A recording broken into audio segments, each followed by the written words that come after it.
एक पत्रकार पर बिना बात का एनएसए लगा देना, नेशनल सिक्योरिटीज एक्ट, जिसका कोई मतलब सबूत नहीं है कि एक्चुअल में उस तरह की आंतरिक सुरक्षा की कोई उस तरह की हलचल हुई हो, दंगे हो गए, फसाद कुछ नहीं हुआ, फिर भी जो है 6 महीने से अधिक हो गए और मनीष जेल में है। तो ये दोहरा रवैया है। मनीष ने तो खुद रिपोर्टिंग भी नहीं की। मनीष ने तो दैनिक भास्कर ने या अन्य समाचार पत्रों ने जो बोला उसके बेस पे किया है। तो फिर उस हिसाब से भी देखा जाए तो दैनिक भास्कर पे आप लगाओ ना एनएसए। मनीष कश्यप बिहार के हैं, उनकी मां लगातार गुहार लगा रही है, अपील कर रही है कभी गृह मंत्री से, कभी राष्ट्रपति से कि बेटे को न्याय दे दें, एनएसए हटा दे। लेकिन नीतीश कुमार क्या कान में रुई डाल के रखे हैं?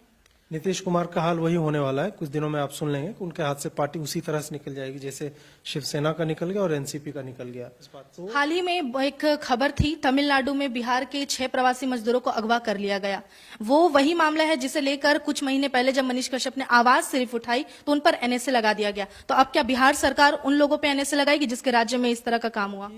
कौन सी सरकार ऐसी होगी कि अपने राज्य के नागरिक को दूसरी सरकार की पुलिस को सौंपती है? आप यूपी में ऐसा छू करके दिखा दें। यूपी में, मैं बिहारी हूं लेकिन मैं अगर यूपी में हूं और मेरे ऊपर कहीं से कोई पुलिस आती है, मान लीजिए हिमाचल कर्नाटका से, यहाँ का लोकल थाना नहीं देता है, उनको टच भी करने नहीं देता है। और यहाँ पे तो है कि नहीं ले जाइए।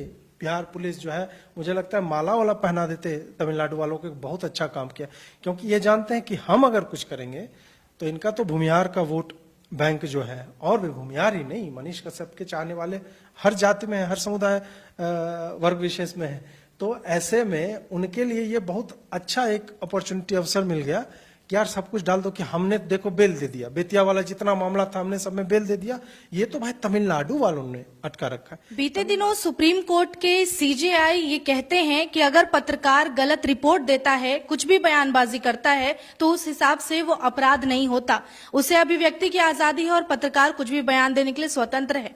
आज इसी बारे में हमारे साथ बातचीत करने के लिए पत्रकार जुड़े हैं, जिन्हें आप अक्सर सोशल मीडिया पे उनके ट्वीट्स, वीडियोस देखते रहते होंगे। अजीत भारती जी, सबसे पहले आपका बहुत बहुत स्वागत है। नमस्कार, धन्यवाद आपका। सबसे पहला आपसे सवाल है कि सुप्रीम कोर्ट ने बीते दिन जिस तरह से कहा, मणिपुर वायलेंस में 4 पत्रकारों को राहत दे दी गई, लेकिन जब बात मनीष कश्यप की आई तो ये दोहरा नीति क्यों? दोहरी नीति इसलिए है कि मनीष कश्यप जो है वो वामपंथी नहीं है। अगर वो लेफ्टिस्ट होते तो मनीष कश्यप इतने दिन मुझे नहीं लगता है कि जेल में होते। उनके लिए कोई इंदिरा जयसिंह, प्रशांत भूषण, कपिल सिब्बल, अभिषेक मनु सिंघवी, इस तरह के टॉप नॉच लॉयर्स जिनकी फीस 25 लाख रुपए एक हियरिंग की है, वो वहां पे उनके लिए लड़ते रहते और मनीष कश्यप वापस आ चुके होते, उसी इंटेंसिटी से वही काम कर रहे होते जो पहले कर रहे होते। तो ये जो भी काम सीजेआई अभी जो भी बोल रहे हैं या पहले भी उन्होंने बोला है, जुबैर के मामले में हमने देखा, नुपुर शर्मा के मामले में हमने देखा, तो ये उनका दोहरा रवैया है। हालांकि वो चीफ जस्टिस ऑफ इंडिया है, उन पे कुछ बोलेंगे तो फिर अवमानना और तमाम तरह के केसेस बन जाते हैं। बट ये स्पष्ट रूप से दिखता है कि एक पत्रकार पर बिना बात का एनएसए लगा देना, नेशनल सिक्योरिटीज एक्ट, जिसका कोई मतलब सबूत नहीं है कि एक्चुअल में उस तरह की आंतरिक सुरक्षा की कोई उस तरह की हलचल हुई हो, दंगे हो गए, फसाद कुछ नहीं हुआ, फिर भी जो है 6 महीने से अधिक हो गए और मनीष जेल में है। तो ये दोहरा रवैया है। आप भी एक पत्रकार हैं और पत्रकार अपनी बातों को स्वतंत्रता से रख सकता है, यही उसकी अभिव्यक्ति की आजादी है। लेकिन अगर मनीष कश्यप वो करते हैं तो उन पर एनएसए क्यों लगाया गया? वही बात घूम फिर के वही आ जाती है कि वो जिस विचारधारा के हैं, और दुर्भाग्य यह है कि आज के संदर्भ में देखा जाए तो पत्रकारिता में भी हमें अलग अलग झुकाव ढूंढने पड़ रहे हैं, क्योंकि दूसरा धारा जो है, दूसरे तरफ के जो लोग हैं वो एक तरफ की स्लैंटेड झुकाव वाली रिपोर्टिंग कर रहे हैं, और उनको कॉल आउट करने के लिए, उनका नाम लेने के लिए मनीष कश्यप हो या हमारे जैसे लोगों को ऊपर आना पड़ता है और थोड़े हार्श शब्दों में जो है अपनी अभिव्यक्ति को जाहिर करना होता है। ये अभी प्रेजेंट कंटेक्स्ट में देखा जाए ऐसा ही मनीष ने किया। उसने, और ऐसा नहीं है कि मनीष ने केवल राजद या जदयू सरकार के खिलाफ में बोला, उसका करियर उठा के देखा जाए, उसने भाजपा के भी समय में इसी प्रखरता से लोकल जो भी स्थानीय विषय होते थे तो उस पे अपने स्वर तीव्र किए थे।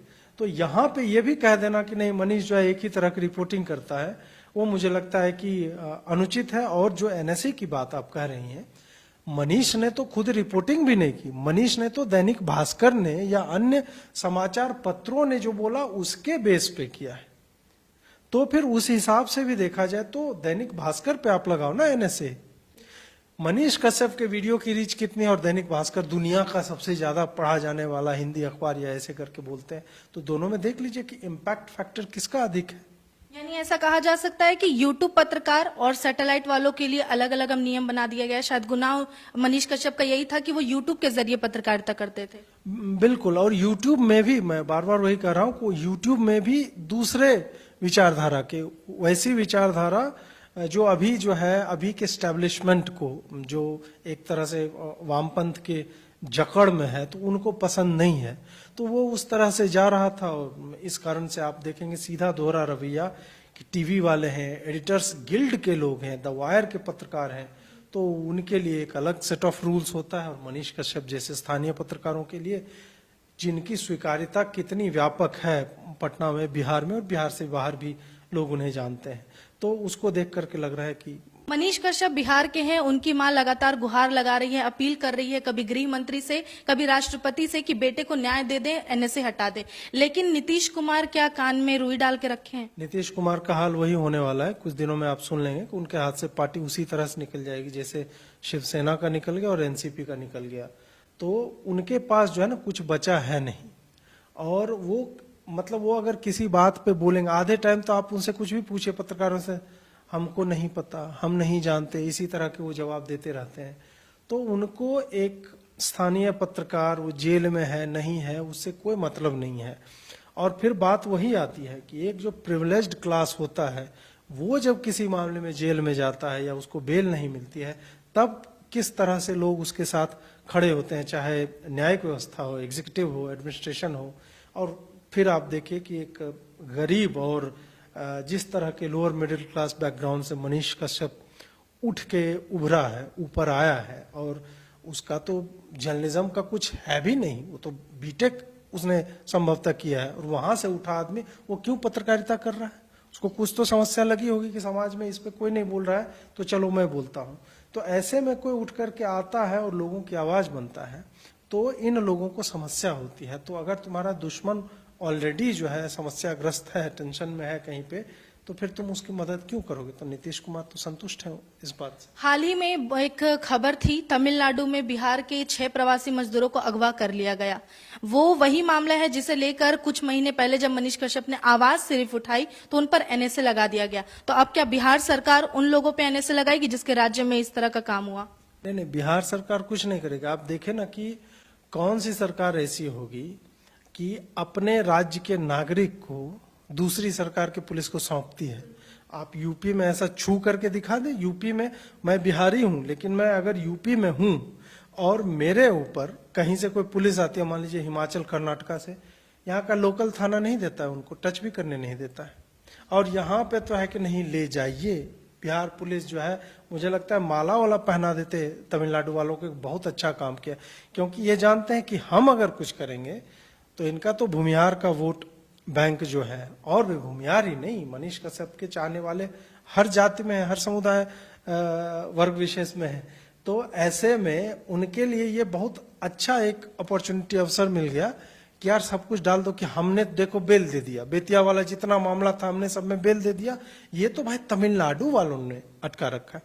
तमिलनाडु वाले को मनीष कश्यप से क्या नुकसान हो सकता है पॉलिटिकली? कुछ नुकसान नहीं है। जो होने वाला इन्हीं लोग को होना था, तो इन्होंने वही क्या बोलते हैं, आउटसोर्स कर दी अपनी पुलिसिंग को। आपसे आखिरी सवाल कि आने वाले चुनाव में बिहार की राजनीति किस तरफ करवट ले सकती है? आने वाले चुनाव में देखिए भाजपा मजबूत होगी अगर भाजपा स्वयं को सिंगल पार्टी मान के चले कि हमें गठबंधन नहीं करना है, हमें खुद ही करना है। और अमित शाह की रैलियां आप देखिए बिहार में पिछले कुछ समय में, जबकि अभी चुनाव भी नहीं है, अमित शाह इतनी बार गए हैं। तो अमित शाह का कहीं भी जाना विरोधी पार्टियों के लिए कोई शुभ समाचार लेकर के नहीं आता है। तो आप देखेंगे कि जदयू में फाड़ होगी। या तो 3 ऑप्शन बनते हैं, 3 विकल्प है। एक है कि नीतीश कुमार संन्यास ले लें, बोले कि भाई आप 22 साल मुख्यमंत्री रहे, अब आप हट जाइए, और अपनी पार्टी के सपोर्ट से आप भाजपा का मुख्यमंत्री होगा, आपके कुछ मंत्री होंगे और ऐसे चलाइए। मेन विपक्ष जदयू और राजद और कांग्रेस बन जाएगा ऐसे करके, क्योंकि बिहार की स्थिति वैसी है, 2 पार्टी जो आएगी वो सरकार बना लेगी। एक तो ये विकल्प है। दूसरा विकल्प है कि इनकी पार्टी के 2 टुकड़े होंगे, मतलब ऑफिशियली 2 टुकड़े हो जाएंगे। एक जो जदयू में नीतीश के लॉयलिस्ट हैं वो रहेंगे, और दूसरा जिनको अपना फ्यूचर कहीं और दिख रहा है तो वो अलग होंगे। तीसरा ये विकल्प है जो एनसीपी वाला, कि आप नाम का पार्टी वाला बन के रह जाएंगे। इसका कारण भी मैं बता देता हूं दर्शकों को, क्योंकि 17 एमपी हैं जदयू के। एमपी कैसे बने? मोदी जी के नाम पे। अब 17 एमपी में से अभी प्रशांत किशोर का भी आपने सुना होगा, बोल रहे हैं कि 5 भी सीट इनको नहीं आनी है 2024 के चुनाव में।